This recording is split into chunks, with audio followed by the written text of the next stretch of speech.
Well, the motto here at the Hope Hostel in Kigali is come as a guest, leave as a friend. This is, frankly, the accommodation that the British government hope that hundreds, thousands of failed migrants to the UK will end up here in Rwanda. But at the moment, there's no one in them. They're entirely empty, and that is because, of course, of those court rulings, which meant that those planes could not take off, which has meant that the government's policy is in peril. They insist, and the Prime Minister here in Rwanda is insistent, that he wants this plan to work, that it's a sensible plan, a plan that will act as a deterrent to stop people crossing the English Channel in those small boats.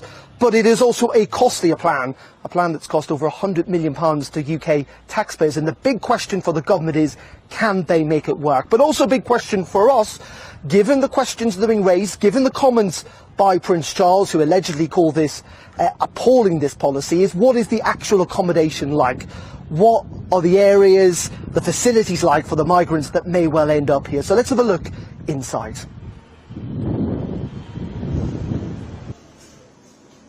And so this is the main reception area inside the hostel. As you can see, these gentlemen here are going to check people in. And also what's notable, if you look at this, is that lots of the signs actually are on different languages, a recognition that if, and it is big if, migrants do arrive here, they will be from many different parts of the world.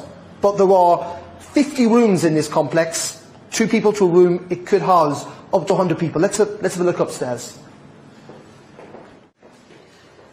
The hostel is equipped with all sorts of stuff that you need for modern life. Unsurprisingly, they've got internet rooms with laptops and computers that people access the internet, communal laundry spaces here, and also communal bathrooms that the migrants will be able to use.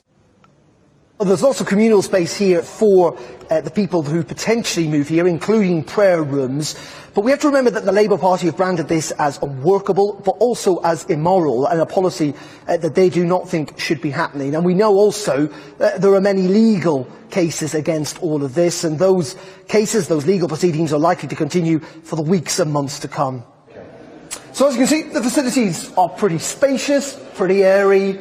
Frankly, they're quite smart in this complex, and we take you through to kind of show you what the rooms are like. As I say, the rooms are going to be shared ultimately, but you know, they are very tidy, they're very clean, there's a lot of space here even for 2 people, and in the end the government are hoping they're going to fill these rooms. And the Rwandans, it must be said themselves, are very proud of these facilities, and it's not just this complex, there are others on standby as well. But the big question, of course, for the government is ultimately, will people end up in these rooms? They've paid 120 million quid for them. The Rwandans tell us they've already received that money, they've already spent that money. The big question is, if they cannot get this policy to work, if those planes do not take off, will that money ultimately have been wasted for British taxpayers?